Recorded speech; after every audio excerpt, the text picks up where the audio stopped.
দীর্ঘদিনের উত্তেজনার পারদ চড়িয়ে ইরান এবার এমন এক সামরিক কৌশলের অবতারণা করেছে যা পুরো অঞ্চলের প্রতিরক্ষা ব্যবস্থাকে পুরোপুরি অচল করে দেওয়ার উপক্রম করেছে। ঘটনা প্রবাহ শুরু হয়েছিল গত ৮ জুলাই। ইরান ৮৫টি মার্কিন লক্ষ্যবস্তুতে ব্যালিস্টিক ক্ষেপণাস্ত্র হামলা চালায়। সেই হামলায় আরব দেশগুলোর প্রতিরক্ষা বাহিনী তাদের আকাশসীমা রক্ষায় বিপুল পরিমাণ মূল্যবান ইন্টারসেপ্টর ক্ষেপণাস্ত্র খরচ করতে বাধ্য হয়, যা কার্যত তাদের অস্ত্রের ভাণ্ডারকে প্রায় শূন্যের কোঠায় নামিয়ে এনেছে। ঠিক ২৪ ঘণ্টা পেরোতে না পেরোতেই রণক্ষেত্রে আবির্ভূত হয় ইরানের নিয়মিত সেনাবাহিনী আর দেশ। এটি ছিল এক সুপরিকল্পিত এবং ভয়াবহ ছন্দবদ্ধ আক্রমণ।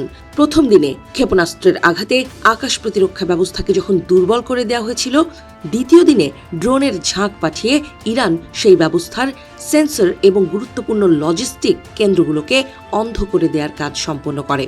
কুয়েত, কাতার এবং বাহরাইনে একযোগে চালানো এই হামলায় প্যাট্রিয়ট ক্ষেপণাস্ত্রের ব্যাটারি, প্রাথমিক সতর্কবার্তা প্রদানকারী অ্যান্টেনা সহ জ্বালানি মজুদ কেন্দ্রগুলোকে নিখুঁতভাবে লক্ষ্যবস্তু করা হয়েছে। এই আক্রমণের পেছনে থাকা ইরানের সামরিক দর্শনের গভীরতা এখন প্রতিরক্ষা বিশ্লেষকদের কপালে চিন্তার ভাঁজ ফেলেছে। তেহরান কেবল এলাকা ভিত্তিক হামলা চালাচ্ছে না, বরং তারা আকাশ প্রতিরক্ষা ব্যবস্থার প্রতিটি কার্যকারী স্তরকে আলাদা করে চিনে নিয়ে ধ্বংস করছে। ব্যালিস্টিক ক্ষেপণাস্ত্র দিয়ে উচ্চতার প্রতিরক্ষা স্তরকে ব্যস্ত রেখে ড্রোনের মাধ্যমে নিচু উচ্চতায় আঘাত হানা, এই দ্বিমুখী কৌশলটি নিশ্চিত করছে যে মার্কিন এবং আরব দেশগুলোর যৌথ রাডার নেটওয়ার্ক বা সেন্টকমের কমন এয়ার পিকচার আর কোনো কার্যকর ভূমিকা রাখতে পারছে না। কাতারের আল উদেইদ বিমান ঘাটির গুরুত্বপূর্ণ রাডার কেন্দ্রটি যখন ড্রোন হামলার কবলে পড়ে, তখন কেবল কাতারের প্রতিরক্ষা ব্যবস্থাই অচল হয়ে পড়ল না, বরং পুরো উপসাগরীয় অঞ্চলের আকাশ নিরাপত্তার মেরুদণ্ড ভেঙে পড়ল। এই নেটওয়ার্কের প্রতিটি রাডার একটির সাথে অন্যটি যেভাবে সংযুক্ত, তাতে একটির পতন মানেই হল পুরো অঞ্চলের চোখ বন্ধ হয়ে যাওয়া। ইরান খুব ভালো করেই বুঝেছে যে এই তথ্যের আদান প্রদান বিচ্ছিন্ন করে দিলে আধুনিক ক্ষেপণাস্ত্র প্রতিরক্ষা ব্যবস্থা কেবল দামি ধাতব বস্তুর স্তূপে পরিণত হবে। ইরানের এই অভিযানের পেছনে দেশটির সামরিক নেতৃত্ব যে কঠোর প্রস্তুতি নিয়েছিল তা এখন স্পষ্ট। গত জানুয়ারি মাসে মেজর জেনারেল আমির হাতামির উপস্থিতিতে ইরানের নিয়মিত বাহিনী ১,০০০ নতুন ড্রোন অন্তর্ভুক্ত করেছিল, যা মূলত জুন ২০২৫-এর যুদ্ধের অভিজ্ঞতা থেকে পাওয়া শিক্ষা। শাহেদ 101 এবং হাদিদ 110 এর মতো উন্নত প্রযুক্তির ড্রোনগুলো ব্যবহার করে ইরান এমন এক পরিবেশ তৈরি করেছে যেখানে রাডারের আওয়াজ পাওয়ার আগেই ড্রোনগুলো তাদের গন্তব্যে আঘাত হানছে, ফলে প্রতিরক্ষা বাহিনীর হাতে কোনো সময় থাকছে না। অর্থনৈতিক দিক থেকেও এই লড়াই ইরানের জন্য এক চরম বিজয়ের পথ তৈরি করেছে।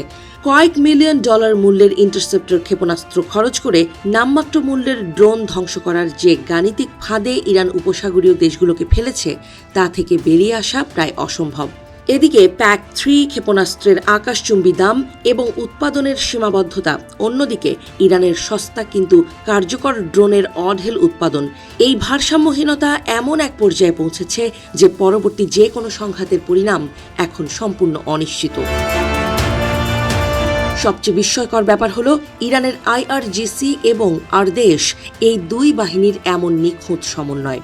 প্রথাগত সামরিক কাঠামো অনুযায়ী এই দুই বাহিনীর মধ্যে কাজের বিভাজন থাকলেও এবার তারা যে অভিন্ন এবং সুশৃঙ্খল অভিযান পরিচালনা করেছে, তাতে বোঝা যায় তেহরানের শীর্ষ নীতি নির্ধারক মহলে দীর্ঘমেয়াদী যুদ্ধের কোনো গোপন ব্লুপ্রিন্ট আগে থেকেই তৈরি ছিল। মোস্তফা খামেনির দীর্ঘ অনুপস্থিতিতেও ইরানের সামরিক বাহিনীর এই যান্ত্রিক দক্ষতা তাদের অভ্যন্তরীণ রাজনৈতিক অস্থিরতার চেয়েও যুদ্ধের প্রস্তুতি গভীরতাকে বেশি গুরুত্ব দিচ্ছে। পরিস্থিতি এখন এমন এক ভয়াবহ মোড়ে এসে দাঁড়িয়েছে যেখানে সৌদি আরব, কুয়েত ও বাহরাইনের মতো দেশগুলো কেবল দর্শক হয়ে দাঁড়িয়ে আছে। মার্কিন সেনাদের উপস্থিতিও ইরানকে তাদের এই নতুন আকাশ যুদ্ধের কৌশল থেকে নিবৃত করতে পারছে না। সামরিক বিশ্লেষকরা বলছেন, এই সংঘাত যদি দীর্ঘায়িত হয় তবে আকাশ প্রতিরক্ষা ব্যবস্থার পতন কেবল সময়ের ব্যাপার মাত্র। মধ্যপ্রাচ্যের আকাশের নিয়ন্ত্রণ এখন আর কোনো একটি দেশের হাতে নেই। এটি এখন ইরানের সেই একচ্ছত্র ড্রোন ডক্ট্রিনের দখলে, যা আজ রাতেও হয়তো নতুন কোনো নীল নকশা নিয়ে কুয়েত বা সৌদি আরবের আকাশের দিকে তাকিয়ে আছে।